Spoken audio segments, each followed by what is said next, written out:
नमस्कार, मैं हूं मयूरिका और आप वीएनएम टीवी पर मेरे साथ देख रहे हैं मुद्दे की बात। रोज मुद्दे की बात में 8 बजे हम देश के और गुजरात राज्य के वडोदरा शहर के अलग-अलग मुद्दों पर चर्चा करते हैं और सब कुछ सुचारू कैसे हो उस पर मनोमंथन होता है। आज फिर एक बार ऐसे ही एक मुद्दे पर चर्चा होगी कि गुजरात में आखिरकार हो क्या रहा है। गुजरात को एक मॉडल के रूप में हर एक राज्य में देखा जाता है। गुजरात को बहुत अच्छा राज्य माना जाता है, जहां अच्छा बिजनेस है, अच्छे लोग हैं और काफी सुविधाएं अच्छी है, ऐसा लोग मानते हैं। लेकिन गुजरात के लोग अब कहीं ना कहीं इस मॉडल से थोड़े बहुत अपने आप को कनेक्ट नहीं कर पा रहे हैं। बहुत सारी जो लूप होल सिस्टम की सामने आ रही है उस पर सवाल उठ रहे हैं।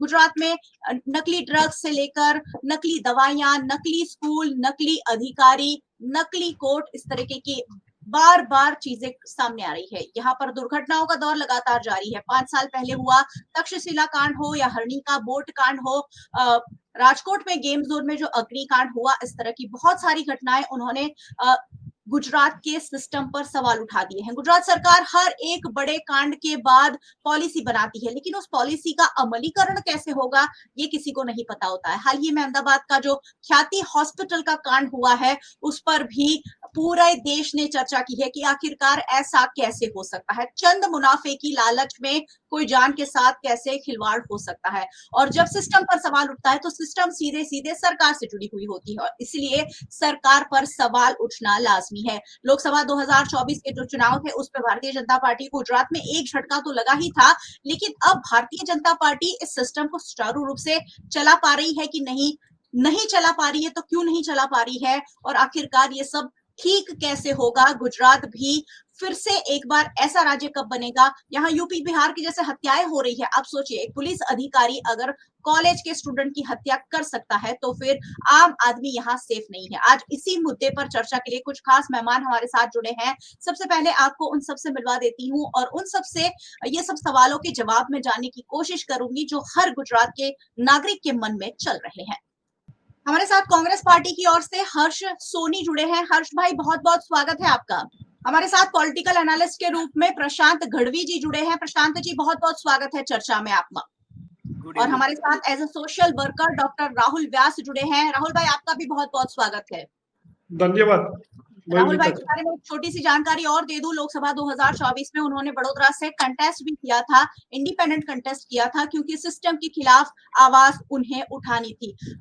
शुरुआत चर्चा की करूं उससे पहले छोटी छोटी प्रतिक्रिया, मुद्दा आपके पास है ही, मैंने सारी बात बता ही दी है। आप लोग क्या सोचते हैं गुजरात मॉडल पर, उस पर एक छोटी छोटी प्रतिक्रिया मैं आप सभी मेहमानों की लेना चाहूंगी और उसके बाद इस चर्चा को सवाल जवाब के दौर के साथ आगे बढ़ाएंगे। सबसे पहले वैसे हर बार भारतीय जनता पार्टी के प्रवक्ता की बारी आती है, लेकिन आज इस मुद्दे पर भारतीय जनता पार्टी के प्रवक्ताओं ने जुड़ने से इनकार कर दिया है। यानी सवाल बहुत सारे हैं लेकिन भारतीय जनता पार्टी या तो जवाब देना नहीं चाहती है या उन्हें जवाब देने की जरूरत नहीं लगती है। चलिए, कांग्रेस पार्टी से प्रवक्ता हर्ष सोनी हमारे साथ जुड़े हैं। हर्ष जी, क्या मानना है आपका, ये जो गुजरात में सब कुछ गड़बड़ चल रही है उस पर क्या मानते हैं आप? जिस प्रकार पिछले 30 साल में गुजरात में भारतीय जनता पार्टी की सरकार है, आप देख लो, लोग बता रहे हैं, भारतीय जनता पार्टी के कार्यकर्ता, मंत्रीगण, नेतागण सब बता रहे हैं कि डबल इंजन की सरकार है। कि डबल इंजन की सरकार वो सरकार है कि जो पूरी तरह से विफलित होकर निष्फल जा चुकी है। क्योंकि आप देखिए कि गुजरात में हरनी बोट कांड जो हुआ है वो बड़ौदा में हुआ, फिर मोरबी का पुल टूटता है, तक्षशिला जैसे अग्निकांड होते हैं, राजकोट अग्निकांड होता है। आप कल के ही न्यूज में देख लीजिए कि ख्याति हॉस्पिटल में जो ये आयुष्मान, जो पीएमजेएवाई की जो सरकारी योजना थी कि जो गरीब वर्ग लोगों के लिए निकाली हुई थी सरकार ने, उसमें भी उन लोगों ने जो है वो पैसे कैसे बनाए, भ्रष्टाचार कैसे करे, उसका रास्ता भी निकाल दिया है। वो सरकार को सम्मानित किया गया है राज्य के हेल्थ मिनिस्टर द्वारा। और मेन दिक्कत वो है कि ऐसी सब जो घटनाएं हैं वो राज्य में होती है तो राज्य के जो हेल्थ मिनिस्टर है वो दूसरे राज्य में चुनावी प्रचार के लिए व्यस्त है, इसीलिए वो अपने राज्यों पे ध्यान नहीं दे पा रहे हैं। ऐसी बहुत सारी घटनाएं गुजरात में बनी है कि आप देखिए नकली अधिकारी बने हुए हैं, फिर देखिए टोल बूथ जो आता है वो भी नकली टोल बूथ बना हुआ है। साथ ही साथ पुलिस कर्मचारी नकली पकड़ाए गए हैं, डीवाईएसपी पकड़ाए गए हैं, वो नकली, ये बहुत सारे कौभांड। और साथ ही में साथ मैं जो विशेष बात है कि बड़ौदा में जो रेप की घटना हुई, अंबाजी में जो रेप की घटना हुई, ये बहुत ही शर्मजनक घटना है। हम कैसे हम पूरे देश में डंका बजाते हैं कि सब लोग ऐसा बोलते हैं कि नरेंद्र मोदी जी विश्व गुरु बन गए हैं, लेकिन गुजरात जो गांधी सरदार का गुजरात है, वहां पे ही महिला सुरक्षित नहीं है। और बहुत सारे कौभांड, ड्रग्स देख लीजिए, ड्रग्स के मामले में आज ही मैं देख रहा था कि अरबी समुद्र में से 700 किलो ड्रग्स जो है वो पकड़ाया गया हुआ है। क्योंकि आप देखिए, पिछले भी जो 2 बार में जो ड्रग्स पकड़ाए गए, विकास आहिर नाम का जो बंदा था, उसके पास से जो ड्रग्स पकड़ाया गया, वो उसके साथ के जो फोटोज थे, गृह मंत्री जी को सूरत सर्किट हाउस में जाके मिलते हैं, पाटिल जी से मिलते हैं, उत्तर प्रदेश के मुख्यमंत्री योगी आदित्यनाथ जी से भी वो पर्सनल मुलाकात करते हैं। मतलब वो मामूली कार्यकर्ता नहीं है, वो जो पार्टी के जो मेन जो मौड़ी मंडल होता है, उसके जो है वो उसके कार्यकर्ता है।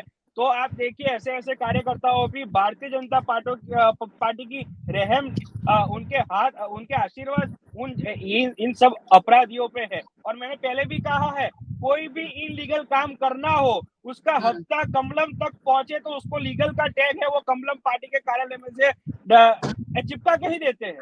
चलिए, मैं आपके पास लौटूंगी कुछ सवालों के साथ। हमारे साथ पॉलिटिकल एनालिस्ट के रूप में प्रशांत भाई जुड़े हैं, प्रशांत गढ़वी जी। प्रशांत जी, क्या सोचते हैं गुजरात में ये जो अब यूपी बिहार जैसी घटनाएं हो रही है, यहाँ महिलाएं सुरक्षित नहीं है? पहले कहा जाता था कि हर्ष भाई संघवी बड़े अब गर्व से कहते हैं कि मारू गुजरात एटले ત્યાં महिलाओं 2 વાગ્યા સુધી ફરી શકે, घूम तो सकती हैं लेकिन उनके साथ गड़बड़ियां भी हो ही रही हैं। सामूहिक दुष्कर्म का मामला वडोदरा में सामने आया। इस तरह से बहुत, चलिए वो मामला कहीं ना कहीं ऐसे कहा जा सकता है कि कोई कहेगा कि लड़कियां अकेली घूमने क्यों जाती है, लेकिन छोटे छोटे बच्चों के साथ भी दुष्कर्म हो रहे हैं और उन पर कोई ठोस बहुत बड़ी कार्यवाही नहीं हो रही है, कोई बहुत बड़ा एग्जाम्पल सेट नहीं हो रहा है। सर क्या कहेंगे?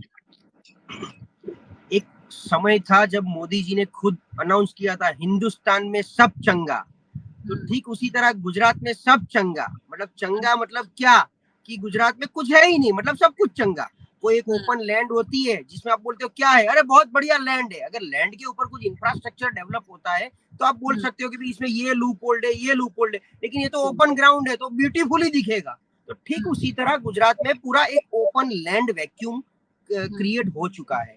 अभी देखिए, हादसा कोई भी होना, सरकार किसी की भी हो, हादसा हो सकता है, एबनॉर्मलिटी है, लेकिन वो हादसा हर रेगुलर फेसिस पे, छोटे छोटे टाइम पे होना, और वो हादसा इतना बड़ा होना कि जिसकी डायरेक्टली इफेक्ट सीनियर मतलब सिटीजन के ऊपर हो, जिसकी डायरेक्टली अफेक्शन होता है, तो ये डेफिनेटली सरकार के लिए एक कहे जाने वाली बहुत बड़ी नामोशी होती है, जिसके लिए सरकार को जागना होता है। ये सरकार जागने में इसीलिए नहीं मानती है कि पिछले 10-15 साल में एक जो माहौल बना वो मतलब क्लियर करो। गुजरात में पिछले 30 साल से जो माहौल बना, आज हम देख रहे हैं कि हर एक जो आरोपी होता है या हर एक जो भी जो कांड का मेन सूत्रधार होता है, उसकी फोटो कहीं ना कहीं बीजेपी के कोई बड़े नेता के साथ होती है। उसका क्या मतलब है कि पिछले 15 साल में यहाँ पर जो वैक्यूम कांग्रेस का आया है, तो सब लोग कहीं ना कहीं बीजेपी के प्रति इंस्पायर होके, पॉजिटिव नेगेटिव जो भी इंस्पायर होके बीजेपी की ओर गए, वो सबके साथ रिश्ता बना दिया और फिर उनका यूज करके ये गलत काम करने में आ गया। बाकी सिस्टम का सपोर्ट हम सब जानते हैं कि गुजरात ब्यूरोक्रेट से चलता है, गुजरात मिनिस्ट्री से नहीं चलता है। तो ब्यूरोक्रेट्स और ब्यूरोक्रेट्स के ऊपर जिस पर्टिकुलर कुछ चंद नेताओं का जो हाथ है, उनकी कहीं ना कहीं मीठी नजर से कार्यकर्ताओं के अंदर एक अलग का जोश आ चुका है कि हम कुछ भी करेंगे, हम सरकार हमारी है, कुछ होने वाला है नहीं। और सरकार और उसका मंत्रिमंडल भी हर एक लोगों से फाइनेंशियली ऐसे जुड़ा हुआ है कि वो कुछ कर भी नहीं सकते। अगर कुछ करना भी होता है तो कहीं ना कहीं, जैसे आज आप यहाँ से ऊपर से जो बारिश शुरू करते हो तो बारिश का एक आखिरी बूंद कहीं पहुंचता है, ठीक उसी तरह हर एक एक बूंद कहीं ना कहीं ऐसे डिस्ट्रीब्यूटेड हुआ है, पूरी चेन बनी हुई है, पूरा नेक्सस बना हुआ है। इसलिए ऊपर से नीचे तक जो नायक मूवी में जो अनिल कपूर बोलते हैं कि सबके सब मिले हुए, सबके सब, वो सबके सबकी जो चेन और नेक्सस है, उसकी वजह से सरकार कुछ कर नहीं पाती है। करने वाले और भी ज्यादा बेफाम हो जाते हैं और उनको एक अलग सा जोश है कि भी हम कुछ भी करेंगे।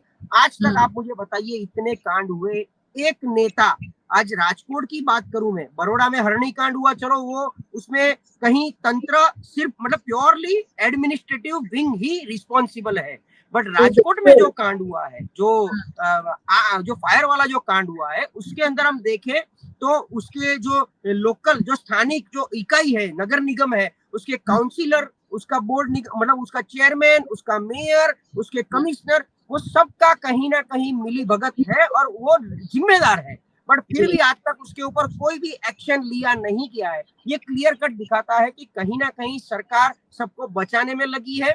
वो सरकार को भी पता है कि भूल बहुत बड़ी हो गई है, लेकिन अभी क्या करे, वो भूल के वो पाप में भागीदार हम सब है, थोड़े थोड़े, तो इसीलिए सरकार भी कुछ करने से डरती है, क्योंकि अगर वो करेगी तो ये उनकी वोट बैंक टूट जाएगी। तो ये पूरा एक सर्कल बना हुआ है, ये सर्कल के अंदर छेद करना सबके लिए अभी इम्पॉसिबल हो चुका है। ये जब तक जनता अपने आप नहीं जागेगी, जनता को, क्योंकि हर एक के पैरों तले वो जो रेला है जब तक नहीं आएगा तब तक ये जागरूक नहीं होगा, और इसीलिए हम ये परिस्थिति देख रहे हैं। मुझे इसमें से बाहर निकलने के लिए मुझे लग रहा है कि अभी भी कम से कम 5 से 10 साल गुजरात को लग जाएगा इससे बाहर आने में। बहुत बड़ी बात सर आपने कह दी कि गुजरात ब्यूरोक्रेट्स के हाथ में चला गया है और अधिकारी बहुत बेफाम होते जा रहे हैं, क्योंकि अधिकारियों के हाथों में नेताओं की पोल है, और जब नेताओं की पोल आपके हाथ लग जाती है तो फिर आपको पता होता है कि उन्हें कैसे मनाना है और उन्हें कैसे चलाना है, और यही चीज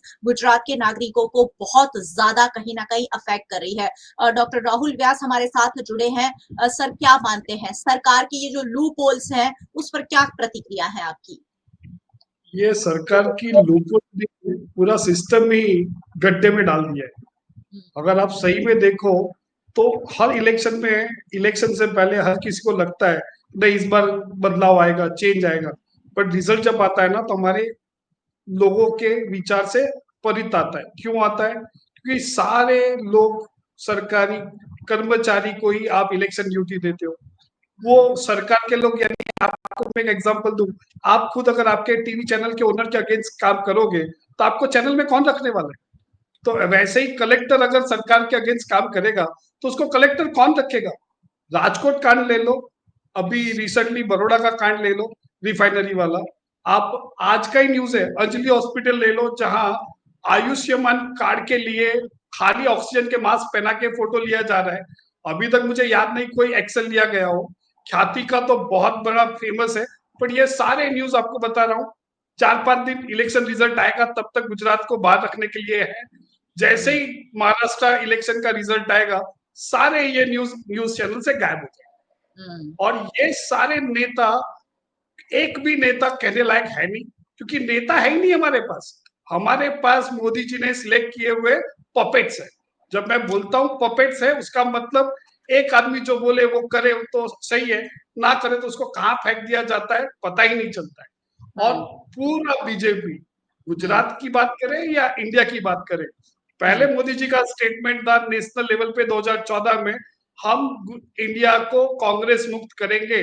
अब का स्टेटमेंट है हम बीजेपी को कांग्रेस युक्त करेंगे। यानी कांग्रेस के जो कद्दावर नेता है ज्यादातर वहां बीजेपी में बैठे हैं, यानी उनको पता है कौन से आईपीएस को कैसे बनाया जाए, कैसे उसका यूज किया जाए, मिस यूज किया जाए। आपको मयूरिका जी याद होगा, नवरात्र में एक लड़की का रेप हुआ, क्या हुआ उस केस का, कितना फॉलोअप हो रहा है? आज की तारीख में गुजरात के अंदर आप एक्सप्रेस हाईवे पे जाओ ना, उसमें भी खड्डे पड़े। एक हाईवे उन्होंने ठीक बनाया नहीं है। राजकोट से जूनागढ़ अभी मैं हॉलीडेज में जाके आया, रास्ता 6 लाइन हो रहा है तब भी वो टोल ले रहे हैं। एक बंदा वहां कंप्लेन करने को तैयार नहीं है। लोग यहाँ जिंदा है कि मरे हुए पता नहीं। और ये कांग्रेस और बीजेपी की मिली भगत है। एक एग्जांपल मैं आपको देता हूँ, 2004 के बाद एक बहुत बड़ा कैंपेन चला था। वो कैंपेन में बोला जाता था आपके साथ ट्रेन में या बस में कोई ट्रैवल कर रहा ना तो उसका खाना मत खाना। वो 1% लोग जो फ्रॉड करते हैं उसको सरकार कभी पकड़ नहीं पाई, और वो नहीं पकड़ने का सारा ब्लेम उन्होंने लोगों में एक दूसरे के बीच में अनट्रस्ट पैदा करने के लिए यूज किया है। पहले मैं याद है, मैं मेरा पूरा नेटिव यूपी है, बनारस में हम जाते थे, ट्रेन में आजू बाजू में कौन बैठा है किसी को पता नहीं होता था, हर कोई अपना नाश्ता शेयर करते थे। मैं बड़ौदा से अहमदाबाद जाता था, सूरत जाता था, अननोन लोग एक साथ आके आराम से खाते थे। अब वो खाना बंद हो गया 2014 के बाद, क्योंकि पता नहीं मुझे कुछ ड्रग्स खिला दिया। और आज की तारीख में ड्रग्स ऐसे मिलता है ना, जैसे आप पान की पड़ी की बड़ौदा में या अहमदाबाद में, सूरत में ले लो। कहने के लिए हमने दारूबंदी रखी है, पर दारूबंदी पेपर पे, आप कोई भी सिटी में चले जाओ, आपको ओपन रोड पे दारू मिल रहा है। ये कैसे मिल रहा है? ये सारी चीजें सरकारी कर्मचारी को गुजरात में लाते हैं, टर्मिनेट करते हैं, फिर से उसी को ज्यादा पैसा देके लाते हैं। पूरा सिस्टम करप्ट है। और आज का ही न्यूज है, आपको तो पता ही होगा, मोदी जी कनाडा के ये जो अभी रिसेंटली एक इवेंट हुआ जहां प्रेसिडेंट आए, एक दिन का खर्चा 35 करोड़, यानी 35 करोड़ का वीएमसी को वैल्यू दिख ही नहीं रहा। एक दिन का खर्चा अगर 35 करोड़ है ना, तो मैं हाथ जोड़ के मोदी जी को बोलूंगा बड़ौदा मत आना, क्योंकि ये खर्चा हमें पे करना पड़ रहा है, बड़ौदा की जनता को पे करना पड़ रहा है। स्पेन के प्रधानमंत्री आए थे, स्पेन के प्रधानमंत्री जब आए, एक दिन का खर्चा 35 करोड़, यानी क्या सोने का बिस्किट खा, क्या ऐसा था कि 35 करोड़ हुआ? 35 करोड़ में पूरे टीएमसी का है, गुजरात स्टेट का और इंडिया का तो पता ही नहीं है अभी हमें। बिल्कुल बिल्कुल, सिस्टम ऐसी बना के बैठे हैं। और आप बोल रहा हूँ कि इलेक्शन में भी लोग सही तरह से वोट कर रहे हैं, इलेक्शन के अंदर भी इन्होंने अपने आदमियों को रख के जो मिली भगत चला रहे हैं। मेरा उसके लिए सुझाव ये है, गुजरात में इलेक्शन हो ना, तो जहां कांग्रेस की सरकार है वहां का स्टाफ आना चाहिए, बीजेपी का स्टाफ कांग्रेस में जाना चाहिए, तो पॉलिटिकल लीडरों का जो दबदबा है ना तभी खत्म होगा। वरना सालों तक हम यही चिंता देखेंगे, ना स्कूल बन रहा है, ना हॉस्पिटल बन रहा है, लोग मर रहे।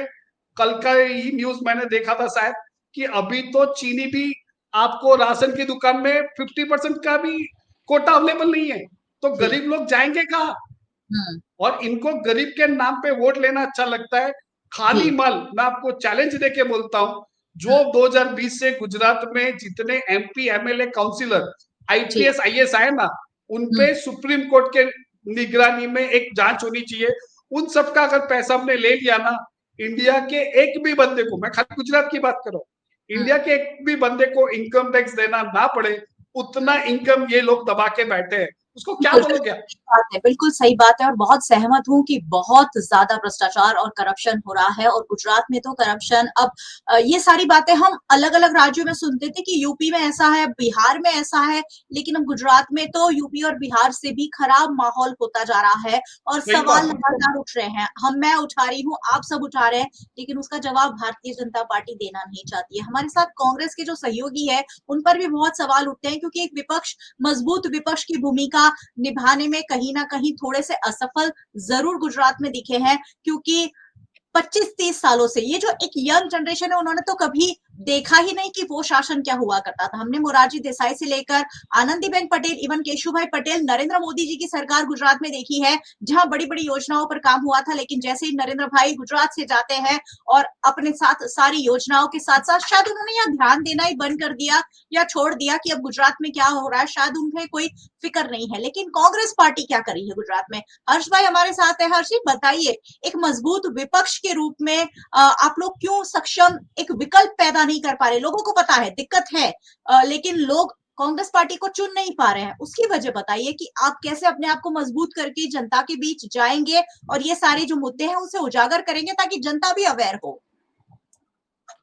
आपने जिस प्रकार से बात की, कांग्रेस पार्टी हर एक मुद्दे पे जनता के बीच में जा रही है। जनता के जो भी मुद्दे हैं, जो भारतीय जनता पार्टी द्वारा ये सब जो हरकतें की जा रही है, वो सब मुद्दे को लेके कांग्रेस पार्टी है वो जनता के बीच में जाती है। फिर वो दलितों का मुद्दा हो या अन्य भी कोई मुद्दा हो, हमारे नेता वैसे हमारे एमएलए, हमारे साथी जिग्नेश मेवाणी जी ने भी जिग्नेश मेवाणी जी को भी आपने देखा होगा कि हर एक ये जो मुद्दा है, ये राजकोट अग्निकांड वाला जो मुद्दा हुआ, तो जब से मुद्दा हुआ तब से उन लोगों ने न्याय यात्रा निकाली, तब तक जिग्नेश मेवाणी जी और हमारे अन्य नेताओं उनके साथ सर, उस न्याय यात्रा का क्या हाल था वो भी आपने देखा होगा। आप लोग सवाल उठा रहे हैं, लेकिन जनता के दिल तक नहीं पहुंच पा रहे। उस पर थोड़ा सा प्रकाश डालिए कि कैसे और आगे डेडिकेशन के साथ आगे बढ़ा जाएगा कि आप गुजरात की जनता के दिल तक पहुंच सके कि ये गड़बड़ी है और ये कांग्रेस पार्टी सुधार सकती है या कोई और पार्टी सुधार सकती है। आप विकल्प कैसे पैदा करेंगे सर? 2024 के जो लोकसभा के इलेक्शन हुए उसमें भारतीय जनता पार्टी का जो मोटिव था कि सबकी सब सीट 5 लाख वोट से जीतना और 26 की 26 सीटें जीतना, ठीक है। भारतीय जनता पार्टी सिर्फ 2 सीट ही 5 लाख वोटों से जीत पाई है। एक सीट तो उन्होंने जो थी वो पैसे देकर वो कैंडिडेट को खरीद लिया था। हाँ, साथ ही में बाकी अहमदाबाद शहर जैसी भी सीट जो है वो भारतीय जनता पार्टी 5 लाख की वोट से नहीं जीत पाई है।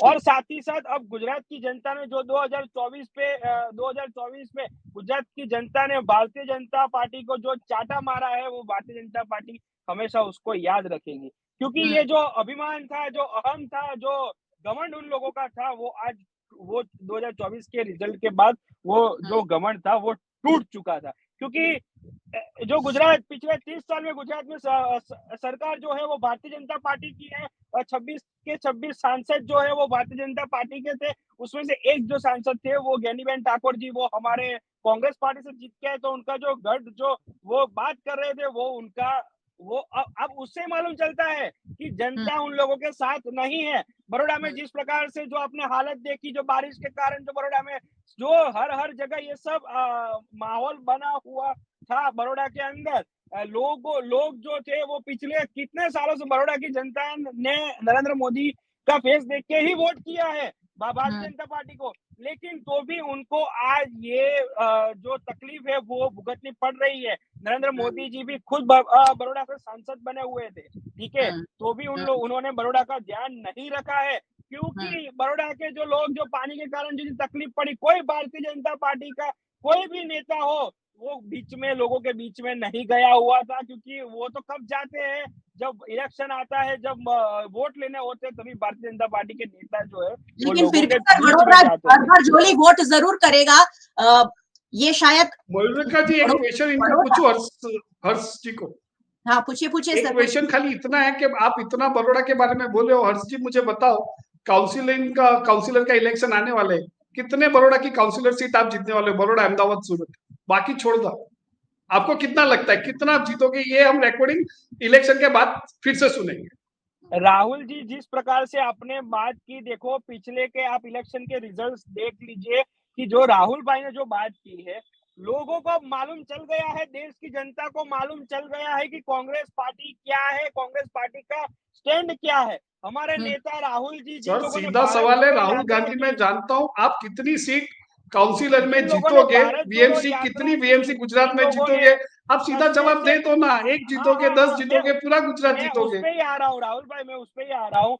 कश्मीर से कन्याकुमारी तक की यात्रा और मणिपुर से महाराष्ट्र तक की जो यात्रा जो राहुल गांधी जी ने की, उसमें लोगों को कांग्रेस के पार्टी से जो पहले से जो लगाव था, जो लोग बीजेपी वोटर्स थे वो भी अब चेंज होके कांग्रेस पार्टी के साथ जुड़ रहे हैं। जिस प्रकार से राहुल भाई ने जो बात की कि कौन सी कितनी सीट जीत रहे हैं, अभी इलेक्शन की जो तारीख है वो अभी डिक्लेयर होना बाकी है। जैसे ही इलेक्शन की डेट डिक्लेयर होगी, लेकिन अब लोग मेरे को अब मैं कहना चाहूंगा कि लोग पूरे जिन लोगों जैसे राहुल भाई ने बात की कि बड़ौदा की बात की, अहमदाबाद की बात की, सूरत की बात की, मैं कहना चाहूंगा कि अब लोग जान चुके हैं किस प्रकार से वोटिंग करना है। अब कोई धर्म के झांसे में आने नहीं वाला है। अब जो भी होगा पॉइंट टू पॉइंट मुद्दे पे ही चुनाव होगा। और इस प्रकार मैं कहना चाहूंगा कि ये तीन राज्यों में जो मेयर है वो कांग्रेस पार्टी के बनेंगे।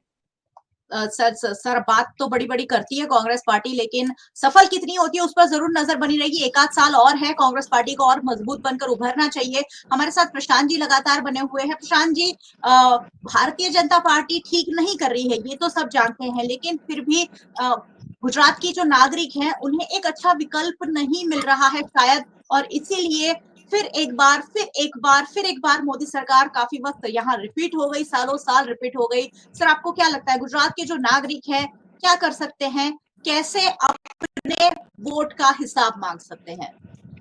देखिए, वोट सबसे बड़ा हथियार होता है हर एक वोटर का और सिटीजन के पास, लेकिन यहाँ पर कांग्रेस अगर कुछ नहीं कर पाई है, उसमें ये हर्ष जैसे जितने भी हमारे प्रवक्ता है उनको हम सैल्यूट करते हैं कि वो लोग आके बोल सकते हैं, लेकिन प्रॉब्लम उनका नहीं है। कांग्रेस की टीयर 1 जो टीम है, जो गुजरात की टीम है, वो ऑलरेडी बिकआउट टीम की तरह डिक्लेयर हो चुकी है। वो लोग जब तक गुजरात कांग्रेस टीयर 1 जो लीडर बन बैठे, 10 लीडर, सिर्फ 10 ही है, ज्यादा है ही नहीं, जिन्होंने कांग्रेस के ऊपर कब्जा बना के बैठे हैं, जब तक वो टीयर 1 के 10 लीडर यहाँ से हटेंगे नहीं और टीयर 2 के पास वो पावर नहीं आएगा काम करने का, क्योंकि उनके अंदर मोटिवेशन कुछ है नहीं और उनको जो मिलना चाहिए वो रिवर्ट मिल नहीं रहा है। जब तक टीयर 2 के पास वो पावर नहीं आएगा तब तक गुजरात में कांग्रेस खड़ी नहीं हो सकती है।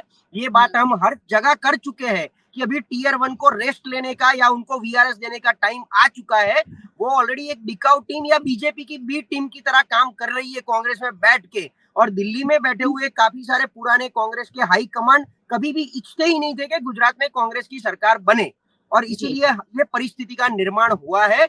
ओवरऑल यस, कांग्रेस अगर मुद्दा लेके जाती है, बीच में लोगों के बीच जाती है, रोड पे भी आती है, लेकिन उनकी जो इफेक्टिविटी होनी चाहिए, जो वोट में कन्वर्ट होना चाहिए, वो नहीं हो रही है। हमने राजकोट में भी अभी देख लिया कि इतना बड़ा अग्निकांड हुआ, उसके बाद जो उन्होंने एक ऐलान बंद का ऐलान दिया, उसको एक प्रतिशत अच्छा मिला, रिस्पॉन्स बहुत अच्छा मिला, लेकिन बाद में फिर दूसरे ही दिन वो जो जितने भी जो पीड़ित थे उन लोग ने बोल दिया इसमें हम पॉलिटिक्स नहीं इच्छते हैं। मतलब ये इतना बीजेपी का इन्फ्लुएंस नहीं है, कहीं ना कहीं इंटरनल, मतलब फूटी हुई कांग्रेस, बिकी हुई कांग्रेस, या बीजेपी का कुछ तो डर या माहौल खौफ वाला ऐसा क्रिएट हो गया कि लोग इच्छते, मतलब अगर लोगों को वोट भी कहीं और करना है तो ऐसा मानना है कि भाई आज हम कांग्रेस को वोट देंगे तो कल उठ के वो बिक नहीं जाएगा, कल उठ के वो बीजेपी में नहीं चला जाएगा, उसकी गारंटी नहीं है, और इसीलिए उससे तो जो है उसको दे दो और हमारा काम खत्म करो। अभी क्या है, वोट की वैल्यू इतनी बची है कि आज छुट्टी है,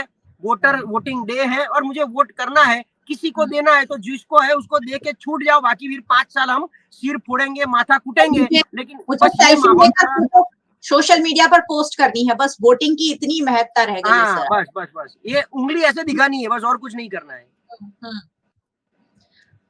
चलिए, सवाल बहुत सारे हैं जिसके जवाब मुझे लग रहा है साल भर हमें ढूंढने पड़ेंगे, क्योंकि फिर जब एक बार नगर निकाय, क्योंकि अगर बेसिक स्तर पर हमें विकास करना है तो नगर निकायों से शुरुआत करनी होगी, और कॉर्पोरेशन के चुनाव आने ही वाले हैं 2026 में। हो सकता है कि एंड में या शुरुआत में इलेक्शन ले लिया जाए, 2026 के जनवरी में हो सकता है इलेक्शन हो, या 2025 के दिसंबर में इलेक्शन हो सकते हैं। करीब करीब 1 साल बचा हुआ है, और इन 1 साल में किस तरह से कैसे मजबूत किया जा सकता है हर नगर निकाय को, ये बहुत ज्यादा देखना जरूरी होगा। राहुल भाई, आप बहुत सारे मुद्दे और आंकड़ों को लेकर आते रहते हैं और सवाल उठाते रहते हैं कि ये हो रहा है, वो हो रहा है, सरकार का अंकुश नहीं है, गतिविधियां अलग अलग हो रही हैं, उस पर भी सरकार का अंकुश नहीं है।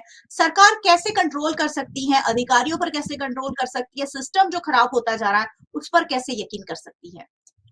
देखो, उसके लिए पहले तो सरकार के अधिकारी को उनका टारगेट देना चाहिए, काम करने का टारगेट होना चाहिए, ना कि पार्टी के लिए पैसा कलेक्ट करने का टारगेट होना चाहिए।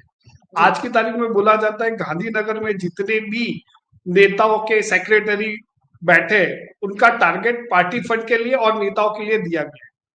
जब तक उनको लोगों की सेवा करने के टारगेट नहीं दिए जाएंगे और फिनेंशियल टारगेट रहेंगे, तो आप कैसे सोच रहे हो कि अगर 10 करोड़ देके 20 करोड़ देके कोई सेक्रेटरी बन रहा हूं तो मैं लोगों के लिए काम करने जाऊंगा? ये इतने लेवल का भ्रष्टाचार हो चुका है कि आप कोई भी नेशनल हाईवे देख लो, एक भी नेशनल हाईवे में बारिश के बाद सही सरफेस नहीं है, 2-3 पैच मार के वो लोग बता देते बहुत बढ़िया रोड है।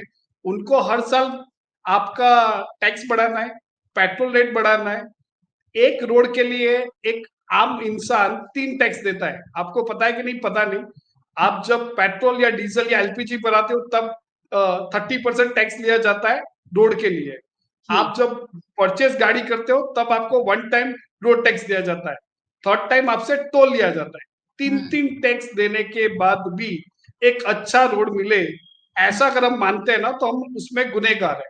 और यहाँ जितने आईपीएस आईएएस है, बड़ौदा की बात कर लो कि आप एक बड़ा सा बिल्डिंग बनाया है जिसकी वजह से पूरा फ्लड आया, आधा कंस्ट्रक्टेड बिल्डिंग को ओसी वर्ल्ड में कौन देता है? जो लॉ है उसके हिसाब से जब तक ऑक्यूपेशन सर्टी तब दिया जाता है जब कंस्ट्रक्शन कंप्लीट किया जाए। बट यहाँ तो आधी कंस्ट्रक्शन चल रहा है, उसमें भी उसको सर्टी मिल गया है। किसके दबाव में मिला? और ये खाली बड़ौदा में नहीं, पूरे गुजरात में ऐसा हो रहा है जी। हर जगह पे आज का ही न्यूज है, मुझे याद है, आपको शायद पता होगा, 5 करोड़ तक के एग्रीकल्चर लैंड को एनए करने का परमिशन आपने कलेक्टर को दे दिया, यानी जी। कलेक्टर जिसने पैसा दे के अपना पोस्टिंग करवाया उसका पैसा निकालने का आपने सेटिंग कर दिया। उसके बाद दूसरा भी नया लॉ लेके आ रहे हैं कि नॉन एग्रीकल्चर लोग जो फार्मर गुजरात में नहीं है वो भी गुजरात के अंदर लैंड खरीदेंगे, यानी जितने एमपी एमएलओ ने फार्मर बन के जो लैंड एक्वायर्ड किया है, बिक रहा नहीं, पैसा आ नहीं रहा, तो उसको ज्यादा हैवी रेट से बेचने के लिए गुजरात के फार्मरों को दुखी करने के लिए वो ये अभी 1 साल के अंदर ऑर्डिनेंस आ जाएगा जहां नॉन एग्रीकल्चर बंदा भी एक मकान की तरह एग्रीकल्चर लैंड लेगा, एनए करवाएगा और इन लोगों को पैसों से बड़ा बैक दिया जाएगा। इतने बड़े बड़े गफले हैं तब भी ना आम आदमी पार्टी को दिखते हैं, बहुजन समाज पार्टी को दिखते हैं। इनको सारी चीजें, हर पॉलिटिकल पार्टी को मेरा काम बनता तो भाड़ में जाए जनता वाला कॉन्सेप्ट से चल रहे। मैं किसी का पर्सनल नाम नहीं ले रहा हूं, पर ये दिख रहा है, वरना 25 सालों का एक पार्टी का शासन ऐसे नहीं हो सकता। पैसा आता है, सब में बंटता है, इसीलिए किसी का कुछ काम नहीं होता है। सब आज की तारीख में कांग्रेस के, आम आदमी पार्टी के ज्यादा काम होते हैं बीजेपी के कंपैरिजन में। क्यों होते हैं? और बीजेपी के लोग अभी भी चिल्ला रहे हैं कि हम बोले वो काम नहीं हो रहे, नहीं होने का रीजन है। और ये गफले आपको और एक नंबर दे दूं, लास्ट पांच आप गुजरात का लास्ट 5 बजट देख लो, average budget minimum 2 lakh crore का 2018-19 में था। ये साल का बजट 3,56,000 करोड़ का है, यानी अगर 5 साल में अगर 13 लाख करोड़ का खर्चा किया हो, मैं बोला उसका 10% मुझे दे के 1 साल के लिए गुजरात दे दो, आपको एक नया गुजरात ना दिखे ना तो मुझे आप मार डालो, क्योंकि इतना पैसा नहीं चाहिए होता। एक और उसमें भी एजुकेशन बजट लास्ट, मयूरिका जी आप सोचो एजुकेशन बजट कितना है पता है? इस बार का खाली गुजरात का 56,000 करोड़ का एजुकेशन बजट है, और पूरे गुजरात के अंदर स्कूल 26,000 स्कूल नहीं है। तो ये पैसा जा कहाँ रहा है? और उसके बावजूद स्कूलें तो वैसी की वैसी है कि सरकारी स्कूलों में कोई पढ़ना नहीं चाहता है।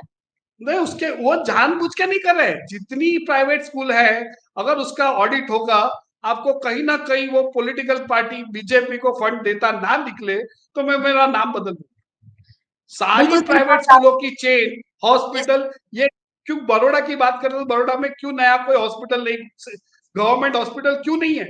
आज 2 लाख से बड़ौदा का पॉपुलेशन 25 लाख से ज्यादा हो गया है, तब भी हम 2 हॉस्पिटल के सहारे पे बैठे। क्यों यहाँ 25 हॉस्पिटल गवर्नमेंट नहीं बने? जो एम्स बड़ौदा में आना था वो राजकोट चला गया, चलो एटलीस्ट गुजरात में आया, बट पॉइंट ये ऐसे एम्स हर डिस्ट्रिक्ट में क्यों नहीं होने चाहिए? बन सकते हैं, बिल्कुल हमारे पास इतना बजट है कि सब कुछ बन सकता है, लेकिन बजट का 3 लाख करोड़ कम नहीं होता ना। 3 लाख करोड़ में से 80,000 करोड़ तो खाली आपका हेल्थ बजट है। जी, इसलिए बहुत सारे सवाल उठते हैं, लेकिन सवाल के जवाब देना यहाँ किसी को जरूरी नहीं लगता है। मुझे लगता है ये चर्चा शायद हम पूरे दिन भर चलाए ना तब भी खत्म ना हो, इतनी बड़ी चर्चा हो सकती है, लेकिन समय की पाबंदी है और इसीलिए हमें चर्चा को विराम देना होगा। बहुत बहुत शुक्रिया, आप दोनों मेहमान हमारे साथ जुड़े और जुड़े रहते रहिए और आपके जो व्यूज हैं वो नागरिकों तक पहुंचाते रहिए। बहुत बहुत शुक्रिया। धन्यवाद मयूरिका जी, आपका खूब खूब आभार। और बहुत बहुत शुक्रिया आप सभी व्यूअर्स का। वैसे आप सब व्यूअर्स को तो हमारे साथ जुड़ते ही रहना चाहिए, क्योंकि ये सारे जो मुद्दे हैं वो हम आपके लिए ही डिस्कस करते हैं और आप सबके लिए जानना बहुत जरूरी है। आप हमें यूट्यूब चैनल पर देख रहे हैं, सब्सक्राइब कर लीजिए अगर अब तक हमारा चैनल सब्सक्राइब नहीं किया है तो, और बेल आइकन जरूर प्रेस कर दीजिए ताकि वीएनएम का हर अपडेट सबसे पहले आप तक पहुंच सके। आप हमें फेसबुक पर देख रहे हैं, शेयर कर लीजिए। ये सारे मुद्दे, ये सारी बातें हर नागरिक के लिए जानना जरूरी है। आप हमें ओटीटी प्लेटफॉर्म्स पर देख रहे हैं, टेली हंट, वोडाफोन टीवी, जियो टीवी और जियो टीवी फाइबर 498 नंबर के चैनल पर वीएनएम टीवी को 24 घंटे लगातार देखा जा सकता है। देखते रहिए वीएनएम, जुड़े रहिए वीएनएम के साथ। नमस्कार।